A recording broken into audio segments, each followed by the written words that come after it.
Alright, I'm back to talk about some slightly more advanced aspects of game design. I wanted to show you some more of the built-ins that you could use, and to do that I created a little puzzle down here to play around with. What I did was I created a fenced-in area so the bad guys couldn't get in here, and I threw some puzzle elements in here with F6, which are puzzle pieces. These are pushers, which attempt to push in a given direction, and if they can't, they're blocked, they just wait. These are called sliders. These are east and west sliders, and these are north and south sliders. They'll only travel in the direction of the arrows that they're pointing in. These are called transporters, and they are in the F7 menu here. And when you walk into them in the given direction, they will transport you out the other side.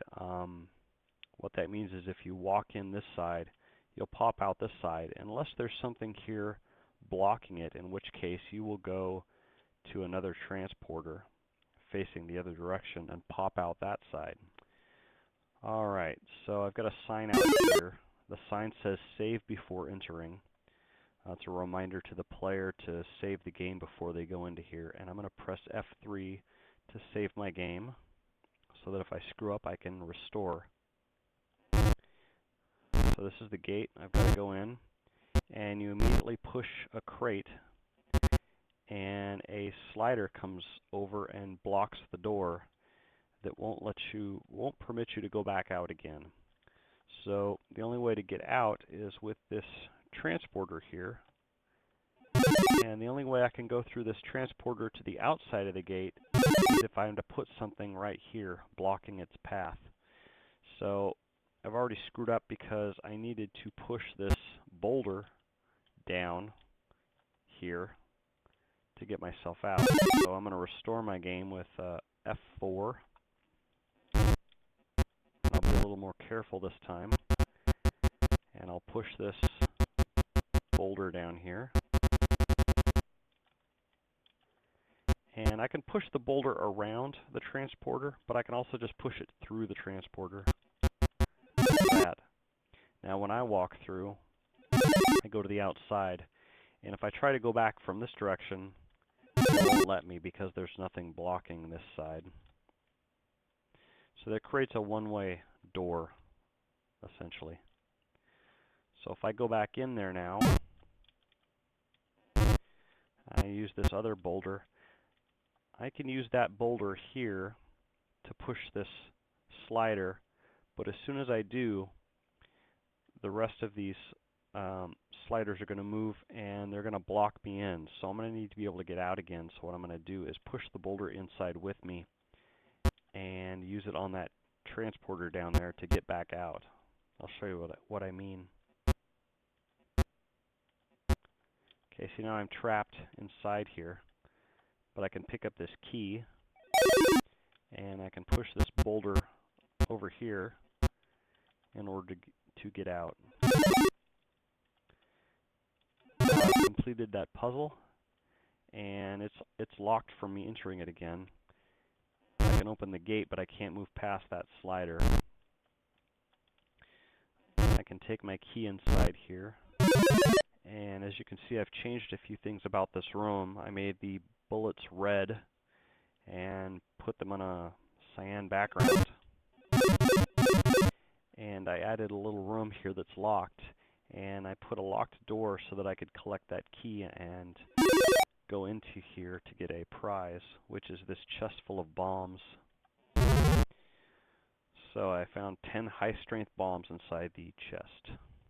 That was my prize for completing the puzzle.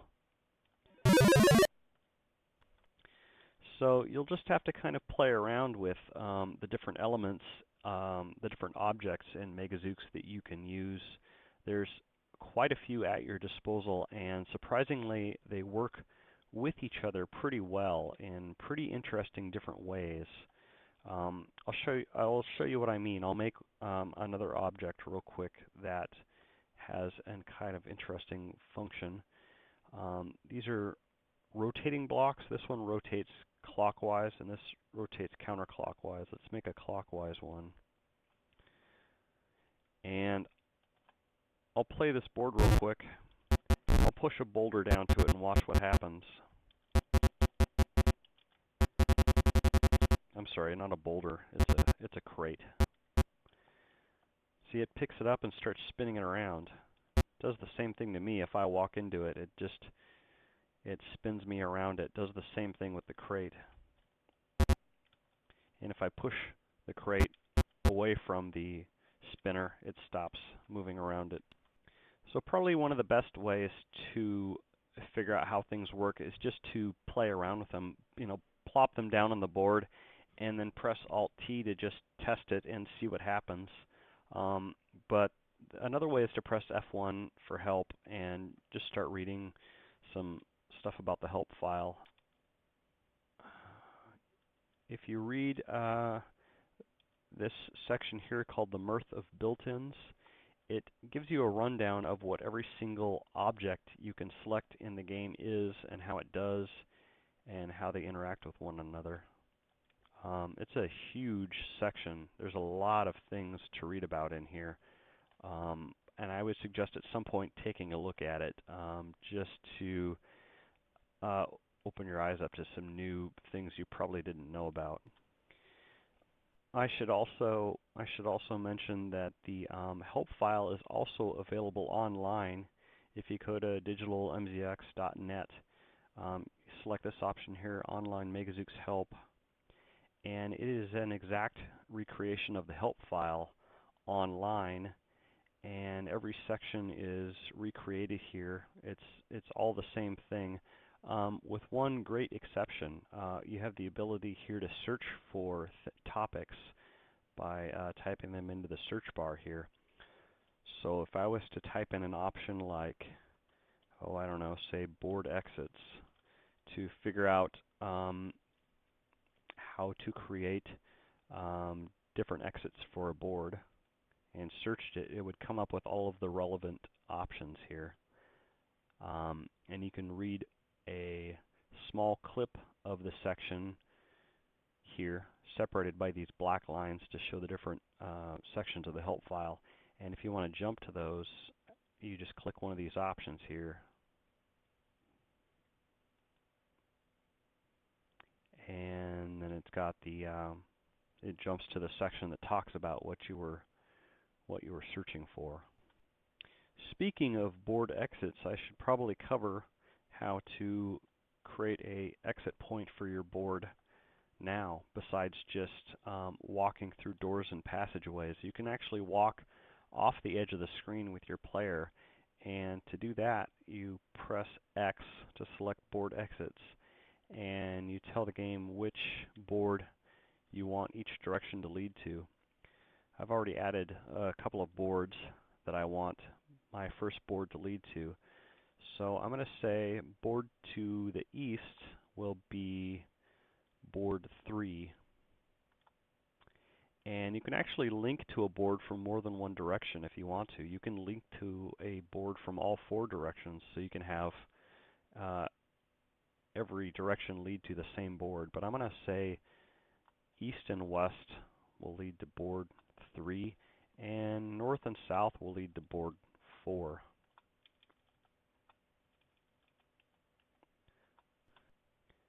Now, of course, I need to go to board 3 and 4 and have them lead me back to board 1. So I'm going to press X, and east and west will lead me back to board 1,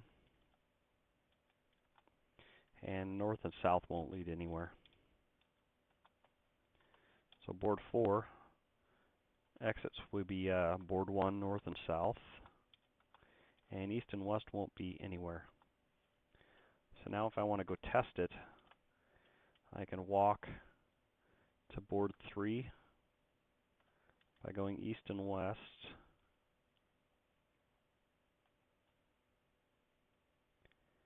And if I want to go north and south, I can go to board 4.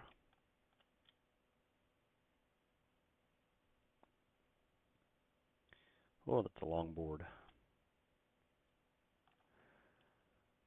let's talk next about increasing and reducing board size, because I've got a lot of extra space down here I don't really need.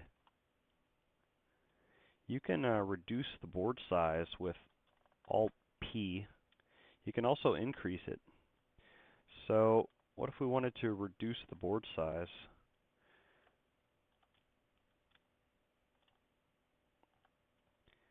So if I wanted to end my board right here, I'm at, if you look down here, I'm at Y position 56. So if I reduced my board down to 56 blocks in height, it would end here, and I'd cut off all that extra excess I'm not using.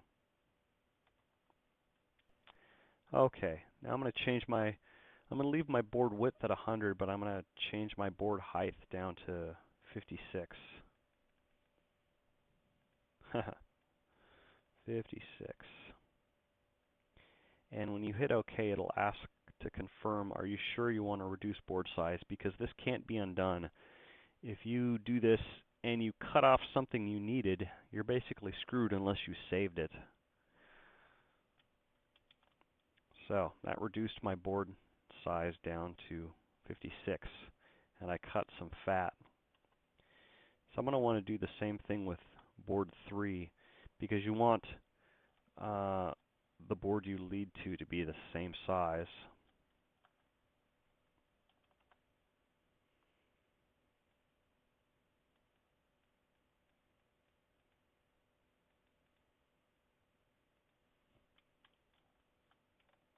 There we go.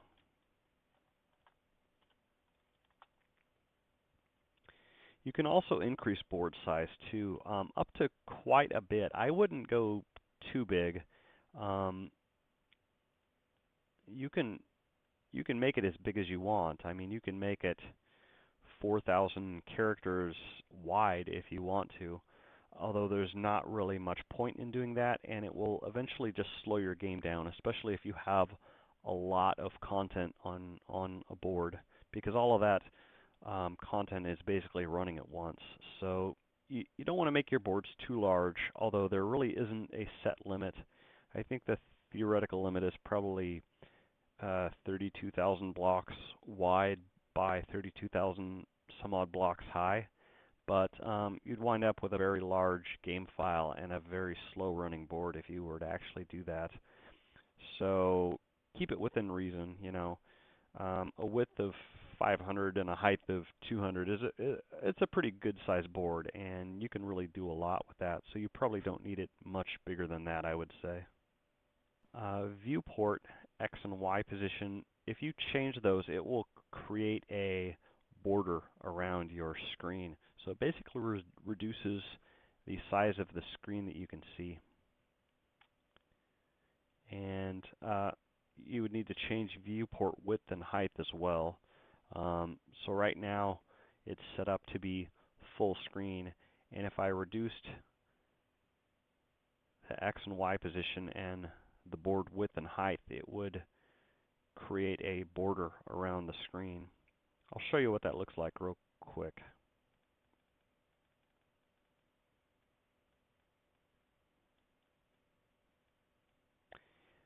You can also change the viewport X and Y position to have the spot on the screen that you can view your board be in different areas of the screen. So I can move it from up here, say, to down here if I want.